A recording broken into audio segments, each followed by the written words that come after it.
How real is the chance that Dak Prescott could be playing for the Cleveland Browns this season?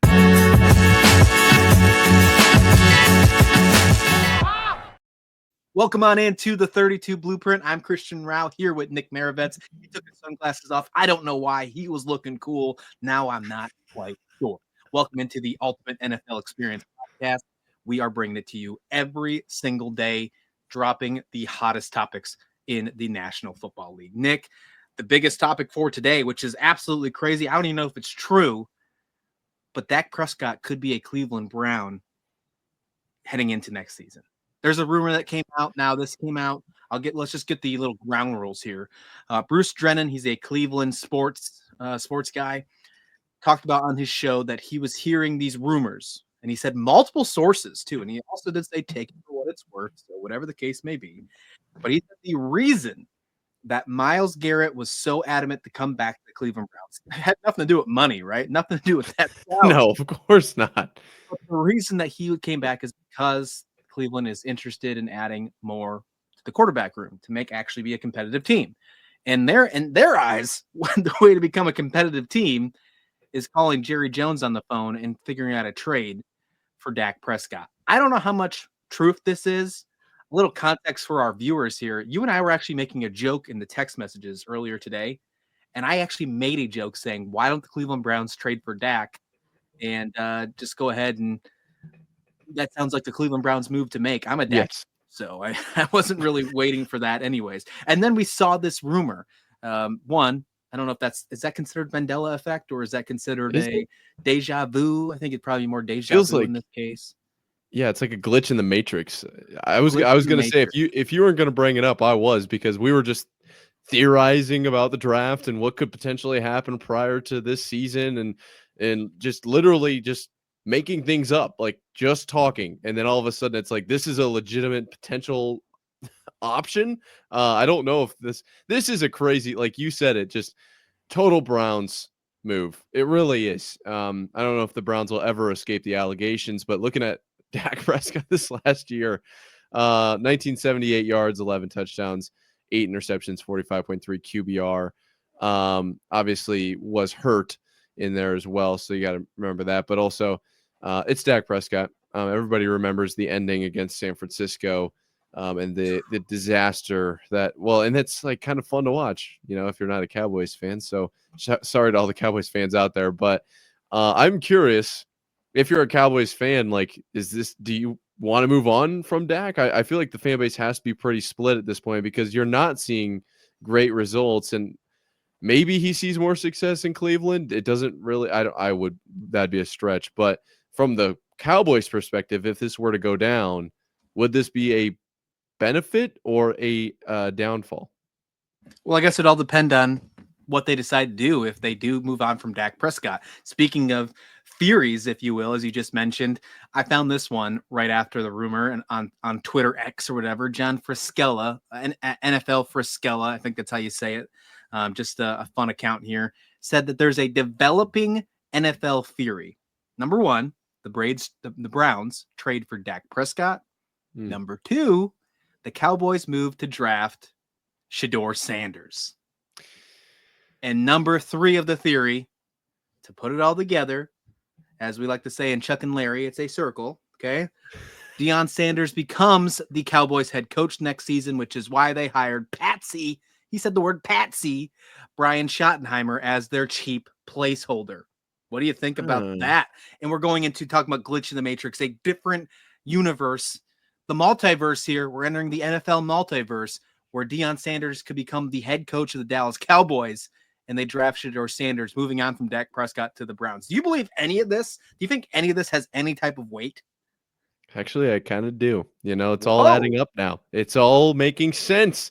Piece A, piece B. At the beginning, it was putting a square peg in a circle hole. It just didn't work. It didn't make sense. Now, everything adds up. This is all a major... fan. I know you are. It's all coming back to you now. It all is coming back. It does, though. It kind of does make sense if that's the moves that are going down. If those are the rumors that are going around, it does kind of make sense. Maybe there's the potential that Dak leaves, the Cowboys. They can get some value in return. Okay, they can use that value to trade up to bring in Shador. Then you're more likely to land Dion. I don't know exactly.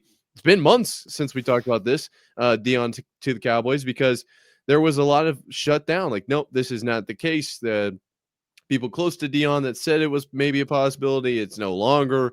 And so it went completely off my cutting board, right? It's like the little carrot that's just rolling away. See you next time, pal. We're done with you. Now, all of a sudden, we're picking that carrot up off the floor, dusting it off, and throwing it in the stew. This is actually, in my opinion, a very real thing. Like, Deion Sanders could be coaching the Cowboys next year. If we are going to go and play any type of card where you have to make the conversation that the NFL is rigged, if Shador Sanders is a Dallas Cowboy, that card is probably getting played. That's the draw for Uno card for me. Draw for wild even. I mean, it's crazy. Think about this. How many times have this team has tried to become America's team since the late 90s? Never happened, right? Tony Romo couldn't get that next step. They even tried Drew Bledsoe at one point. Never worked out. Dak Prescott has been the quarterback for such a long time. Even with that amazing year, probably almost 10 years ago now, with DeMarcus Murray having that crazy running game with Zeke Elliott, with Des Bryant, all the crazy things. Did he catch the ball, by the way? We'll leave that for another day. But what I'm saying is that, yeah, that's true. What happens if they move on from him and Shador Sanders, the Dallas Cowboy? They instantly become another hot team in the media. They can start talking about them even more than some of the other national pundits do. It sounds like something that would easily happen if they could find a way to make it happen. Now, obviously, Dallas would have to trade up to make that happen. I don't think they could get that. I don't think they could get Shador Sanders. I don't think it would fall to them in the first round. I think they would have to make some moves. Obviously, the Browns aren't going to trade their second overall pick for Dak Prescott. That's not happening. But an interesting move. Could it happen? Could it do? I mean, I wouldn't be surprised, but it still seems very unlikely. There's a lot of money moving parts that would have to happen with Dak Prescott. First of all, he has a no trade clause as well. So there'd be a lot of things that would have to go right for Dak Prescott to go to Cleveland. If the Cowboys also trade Dak Prescott, they lose $95 million in cap space for this year. That's huge. The Cowboys currently have only $33 million in cap space left. So that's not going to work. They would obviously mean that they would be tanking for a season because they'd have to move on from a lot of players. And of course, Dak has a no trade clause. The math just doesn't make sense. I don't know if it can happen unless they find a way to move and play salary cap, the crazy finagling of whatever they do, add void years. They'd probably have to add 30 void years to some of their players if that was the case. But I'm going to go ahead and call shenanigans on this one. Okay. Hey. I think it's going to happen. I don't think it's going to happen, but it's very interesting to put this one out. We're in that type of week, that area in NFL right now where people are just throwing some darts at the wall to see what media will pick up. And of course, we're picking that one up. What? The Cleveland Browns want to go trade for a quarterback when they have the second overall pick? They could draft a quarterback? Hang on a minute. Let's have a conversation about it. And that's exactly what we did.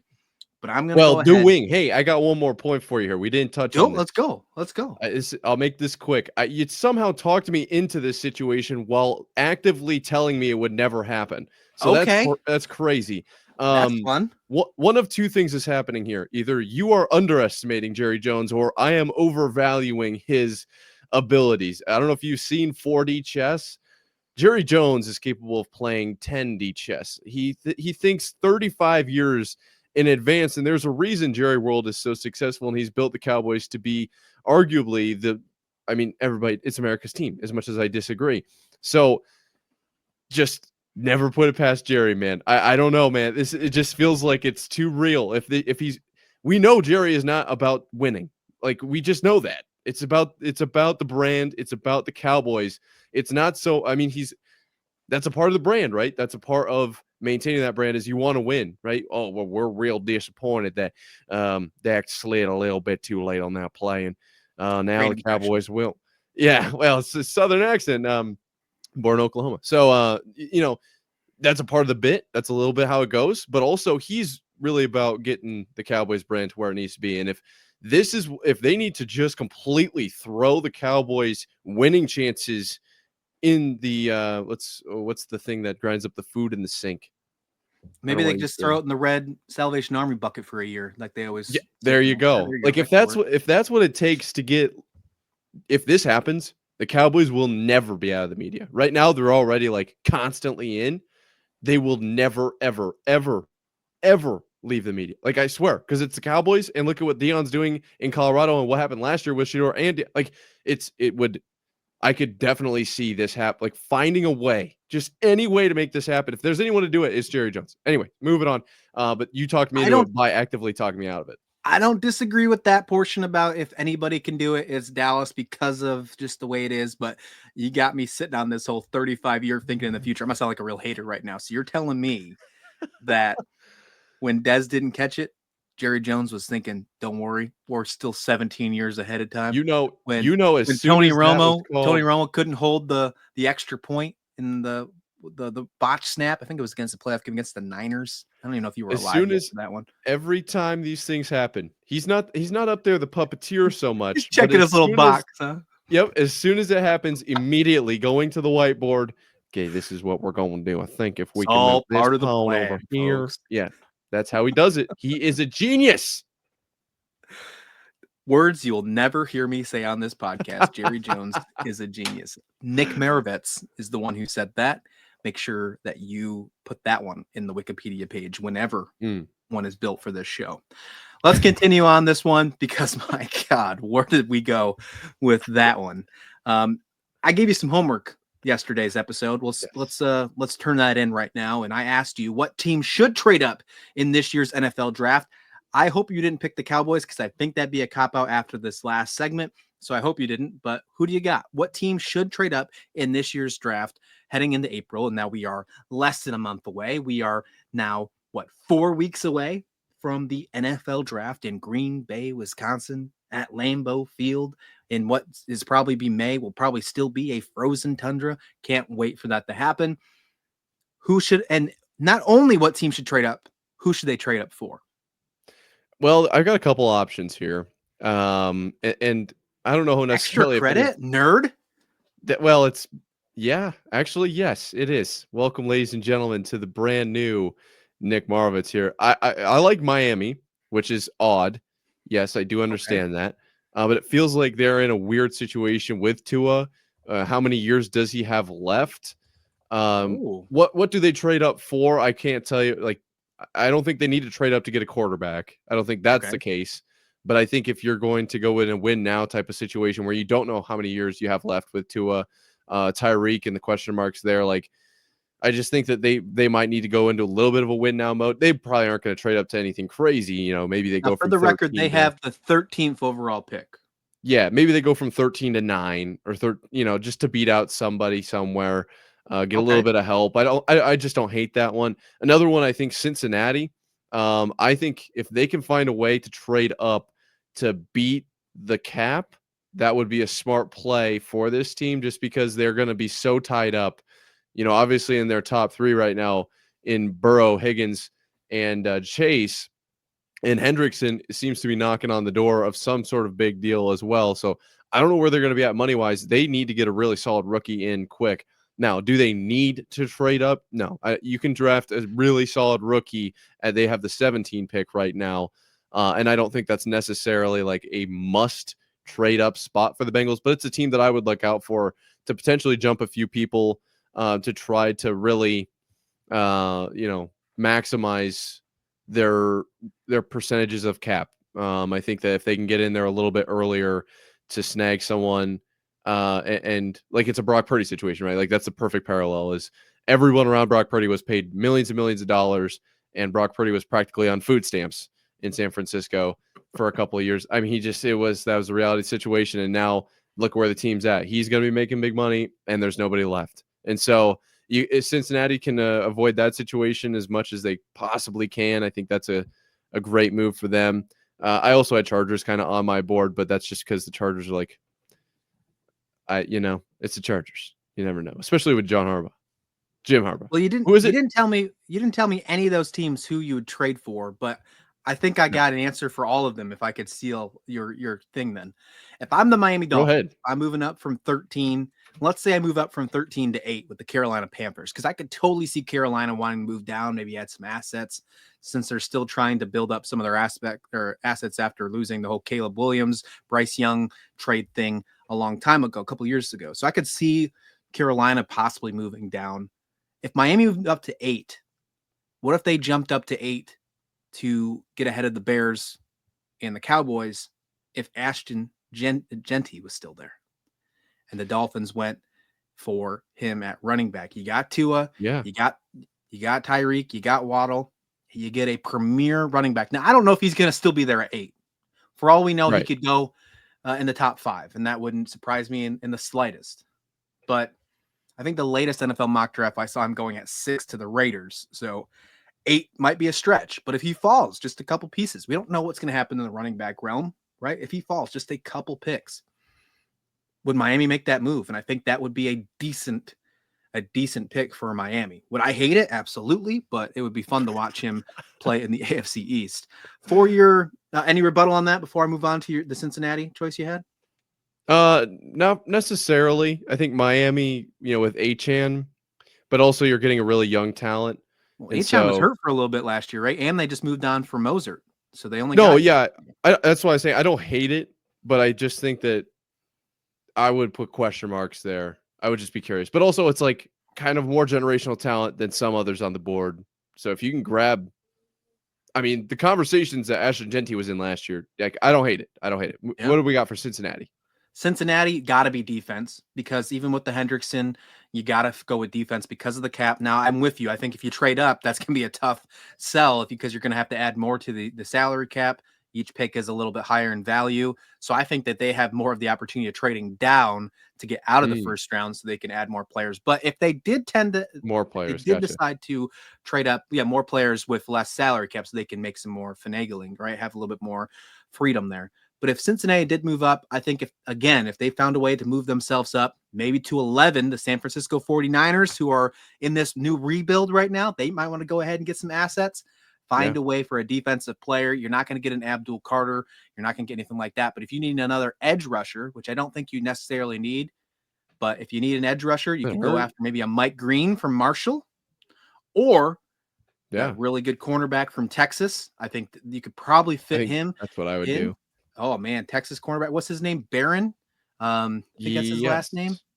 Yeah, he's really good. Yeah. I'm gonna say his first name wrong, but I think his last name's Barron. But he's so good. Number 7 for Texas. I would love to see that happen because they need some secondary.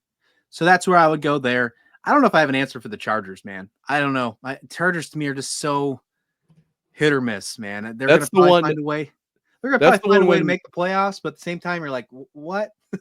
Yeah, no, that's the one when you're filling it out and you're like not sure exactly who to put. So, what is the formula that is the answer? I'm not sure. Let's just throw this on here at the end. I don't think I don't have a great argument for the Chargers. I just think that they're really close, and so if they were to move up, it wouldn't surprise me. But I would be very curious to see what that would be for.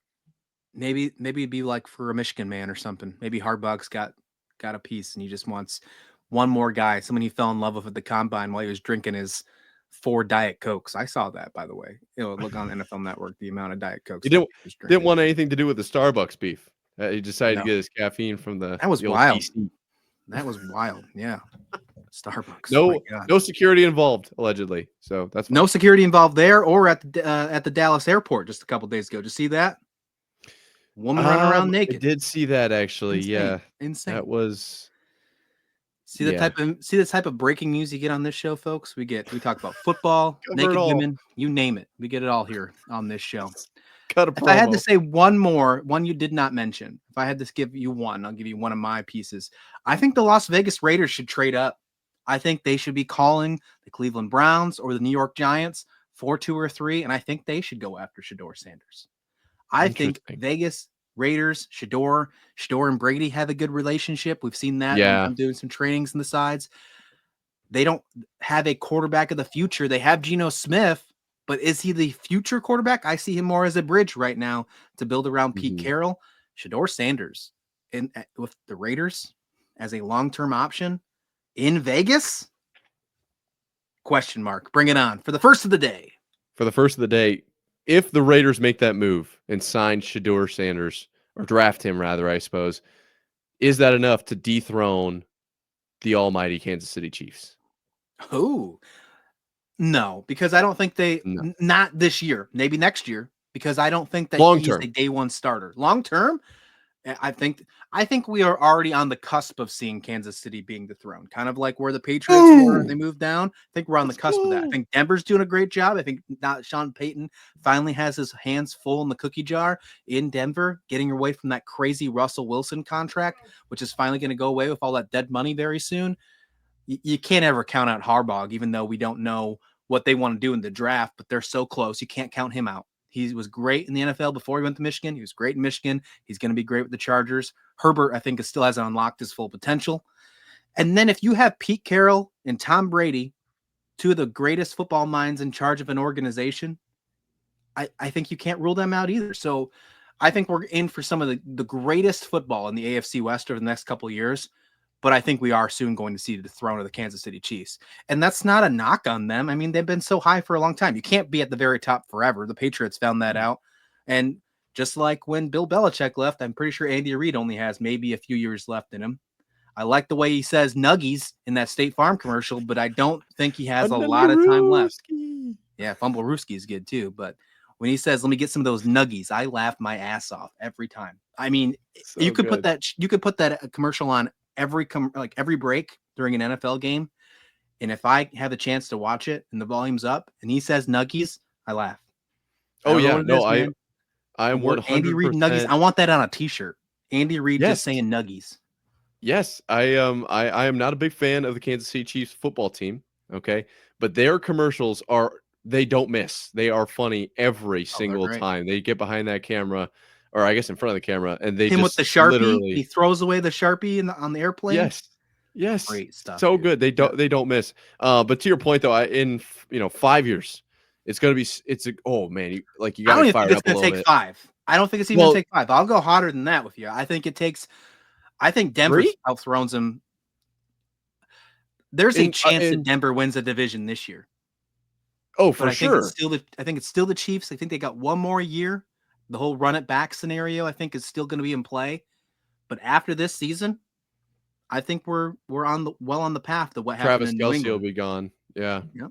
I think we're on that path. But in 3 to 5 years to have that division look, it'll probably, my guess, clip it. All right. Freezing cold takes. Get ready. I'll take Raiders, Broncos, Chargers, Chiefs for that division to look in that order. Like you think about, you're exactly right. Tom and Carroll at the top of the Raiders organization. They're like, what can they do? It seems like the possibilities are endless. And if they make this move for Shedeur, and then, you already laid it all out, but that is such a very realistic scenario. There's a good chance in 3 or 4 years that the AFC West is just like the NFC North right now, where every team is just has you think about up until the very first week that they all have a chance to win the division, all have a chance to make the playoffs. And then they start obviously figuring themselves out just because they have to play each other 6 times a year, all between each other. But I think we are going to go in, and that's a great feeling for football too. I hate the fact that we're sitting here in March and saying like the Bills are probably going to win the East. We're probably going to see the Eagles win the East as well, maybe the Commanders, but there's only like a 50% chance of your division winning. I love the fact that the NFC North is like, man, it could be 3 teams. Hell, it could be 4. It could be any of them. It could be any of them. And I think we're going to get to that point with the AFC West. I think we're very, very close to being there. I think that there's a chance it could happen this year, but I think most definitely in 2026, we're absolutely there. Oh, yeah. No, I'm pumped. I'm excited. Speaking of the Midwest, and in this case, we're going a little college football here, maybe just a little to the Northwest, not Pacific Northwest, but a little bit up, going to Boise, Idaho, Boise State Pro Day, Ashton Gennetti. Genty, sorry, I said his name wrong. No, Ashton, I think what you meant to say was Ashton Unbelievable Genetics. Are you kidding me? Yes. The chest on this dude, what is he, a professional bench presser? All right. Unbelievable. He might be. Yeah, absolutely jacked at his pro day. I mean, you're talking about just already going to be running back 1 off the board. But if he had anything else to prove, just like Cam Ward in his Miami Pro Day, I mean, if there was any more doubts for if they should take this player, if you need a running back, this guy is your dude. I mean, he's absolutely wild. Where does he land is my biggest question here. Is like, I've seen mocks of him going as early as 6 to the Las Vegas Raiders. I mean, the Raiders do need a running back. They have Geno Smith. If they're in for it all in and they don't want to trade up for a quarterback, like I mentioned, if they want to be an all in situation, I mean, that would be really fun to see him on the Raiders. I think that you could even make an argument that he could go. Could he go as early as 4 or 5? Like Jack ETN didn't have a great year last year. Could the Patriots sign him? I know that you got some interesting pieces at running back, but like, it's not him. If I had to guess, honest, go ahead. If I had to guess before I give you that, I'm going to say Raiders, but he doesn't get any farther than 10. At the very worst, the Chicago Bears pick him up. So I'm thinking Raiders or Bears. That's my floor. Is the Chicago Bears at 10? Ceiling, I think it's higher, but I'll just say 6 at the Raiders right now. I would have gone higher. I think it's higher because I think we could, Patriots or Jags, I think maybe could do it. So, dude, I'm not going to lie to you right now. I think he should be going 1-1. I just watched this. Dov Kleiman, by far my favorite Twitter account of all time. Everybody knows this. Everyone knows. Released, I think it's a 53-second clip. And I just watched the entire thing like twice while you were talking, and I just couldn't take my eyes off the screen. He is unbelievable coming out of these cuts. And it's really the reaction time cuts that are pretty unbelievable. I'll say coming out of a route, you can tell he's a running back. Let's just put it that way. But nobody's looking, running backs aren't matched up with like Christian Gonzalez. So it's not quite the same thing there. Still extremely quick. I just fast feet, and also the fact that he's literally the size of a whole semi truck. Like the dude is ripped. And so I've been high on Ashton Jeanty all year, all college football season long. I thought he was the Heisman winner. Unfortunately, didn't win that award, but really that award is just a bunch of people getting around. And I mean, we could decide that award, that's in theory, it's just people talking about it. And so I don't put a ton of value into that, but I think the guy plays football at an unbelievable level and it's so much fun to watch. And so as far as their, the draft ceiling floor, I think the ceiling you want like a 1, right? 1 or a 2, and then a floor would be like a 9 or a 10, just so we're clear. Yeah, and if he goes higher than a 4, then we're talking like insane history in the making here. The last time someone has gone, I mean, Saquon Barkley went the 2nd overall pick in 2018. That's like the last time someone went in the top 5. Then you had Fournette go in 17, Zeke went in 16. So you had like a little bit of run of top 5 picks, but since 2018, not a single running back has gone in the top 5. Bijan went, I think, 8, right? So you didn't have that opportunity. So we're going like all the way back to Barkley here. The last top 10 pick was Bijan, but other than that, man. And then last year, not a single running back was taken in the 1st round. But this running back room is so loaded. I think that there's going to be players, one, because Jeanty is just so wild. I think we're going to have, I'm guessing 2 or 3 running backs taking in round 1. Obviously, he's going to be the top running back going.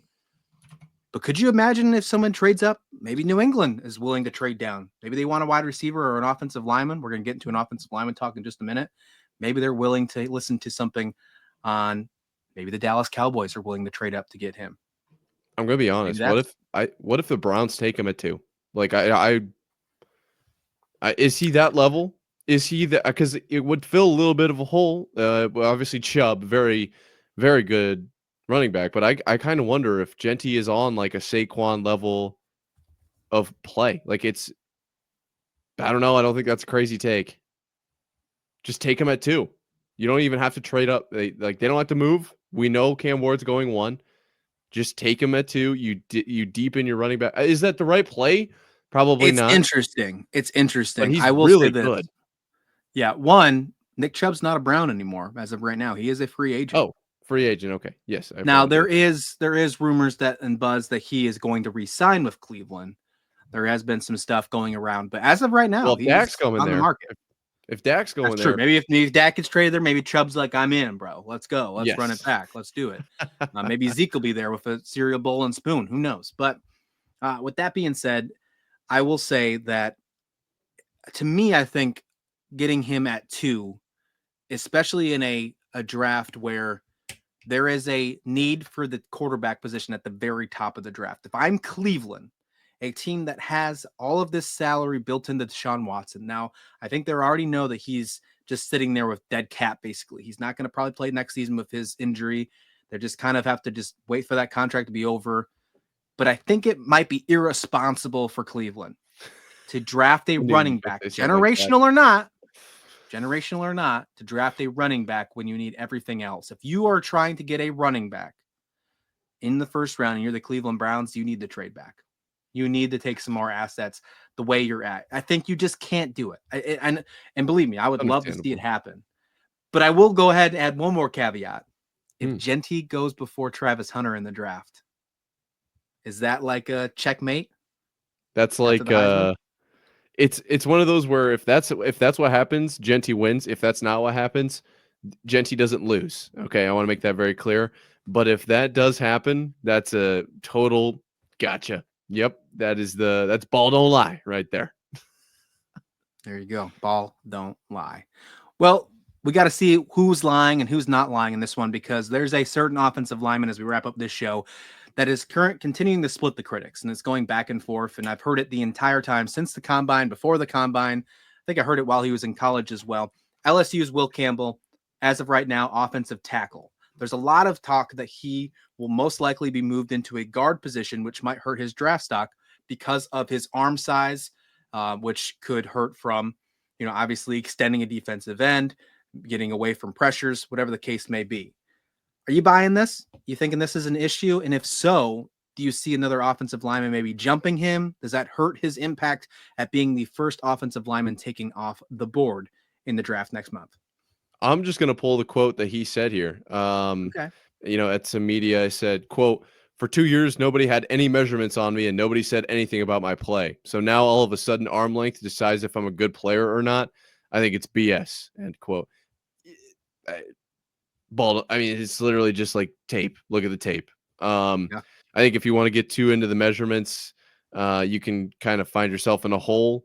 Based on this metric and this speed here and this cone drill, he should be the best, wide receiver of all time. And then he just doesn't have it between the ears, and he doesn't have, the actual translation or whatever it is. Obviously every player is going to be different, but I think a lot of time, like remember with CJ Stroud, and I think it was at the Q2, that test that they had him take, and everyone's like, "Oh, this guy is going to be a terrible quarterback. No one should take him at even in the first round based on this score." It's something that just came out of nowhere, and then was like the end of the world. And then now all of a sudden, CJ had the unbelievable rookie season. Maybe took a bit of a half step back, but I don't think it's like a permanent thing. I think he's on the up and to the right. So that's kind of where I'm putting this. Like, just look at the tape. He's a dog.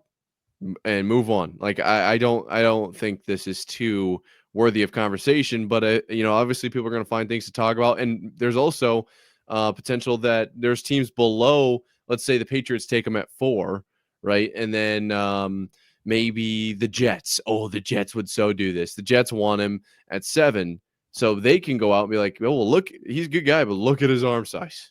And now everyone's like, "Oh God, what about the arm size? This might be the biggest thing ever. Oh, should we take him or not?" And then the Jets are just sitting there with their Easter basket ready to pick up all of the jelly beans and run off into the sunset. I don't, that's a total possibility here. This is the time of smokescreens. That's what this is. Yeah. He screams San Francisco 49er to me. He screams like a guy that's going to be taking over a spot on the Niners if he falls that far. And I'll tell you what, just like the Easter basket. Yeah. No, make the Easter basket analogy. I want to hear it. I say talking about the Easter basket of the Jets, if he falls that low, I mean, it would be, to me, I mean, imagine him being on the Niners. It would just fit, in my opinion. I mean, this guy has 2,500 offensive snaps in his 3 years at LSU. Out of those 2,500 offensive snaps, he's allowed just 4 sacks. The take Last don't year, lie. only allowed 2 sacks on the entire season. I mean, this guy was incredible on their SEC championship run when they had Daniels as quarterback. Now that having Daniels might have helped. He didn't allow a single Yes. sack though. Year one, he allowed 2. Allowed no sacks last year, and then or 2 years ago, and then last year he allowed 2 sacks. But if you were telling me that in a 12-game span, it's obviously going to get expanded to 17 in the NFL. You're telling me that you're only going to allow 2 sacks as a left tackle? And if you're so worried about him being with arm size, he doesn't have to be your left tackle. He can be your right tackle. That's still just as important. Maybe not as important, but that's still a cornerstone piece on your offensive line if you're so worried about it. But I'm with you. Yeah. I don't think No, I it's agree. going to – I think it might impact his draft stock, but I think when we go back and do these like redrafts and we talk about this year's draft, maybe 3-4 years from now, we're going to be moving Will Campbell up. I think we're going to be saying that he should have been drafted a lot earlier if he does fall, especially outside the top 10.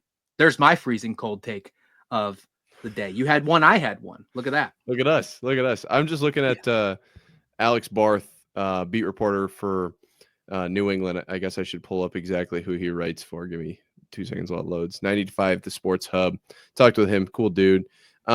Gave this graph of just some arm measurements. Will Campbell, combine measure 32 and 5/8, showcase measure 33 at the pro day. Are we realizing how large that is? I mean, I'm not like this isn't a dig at people saying he has small arms. Like, it's all relative, but that's enormous. Like, this guy is the top shelf at Walmart. I don't. This is wild. Yeah, the only guy that I think is going to compete for him for being the first offensive lineman off the board is Armand Membu from Missouri, because he's also a heck of a talent as well. Now, if somebody decides to take Membu instead of Will Campbell, I don't know if I can blame them, because he had a fantastic year as well. Didn't allow a single sack last year. Didn't even allow a hit on the Missouri squad. Just like Campbell, does really good. His numbers are great. Data points are great. Also a big dude as well. So, I mean, he's 6'3", 314, not as tall, but only 21 years old as well. So that's something to keep in mind. So I think it could be either way. I still personally lean towards Campbell. I think that there is a better overall package for Will Campbell to say he's going to be the better offensive lineman. But I think we're talking about 2 guys that are going to be longevity pieces in the league. When we're talking years down the road, these guys are going to be staples for whoever drafts them. Oh, 100%. I agree. And just to put a little bow on that conversation, Armand Membo, as far as the arm measurements on this graph I've got here, 33 and a half at the combine. So that's the bigger of his 2.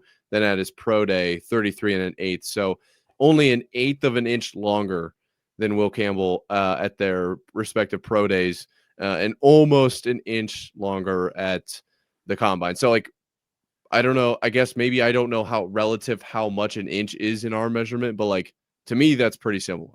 Just based on my, as I'll say with the French term or whatever, naivete. Like, I don't know how different that is, but it's only an inch. Like, well, actually, is an inch might be a lot.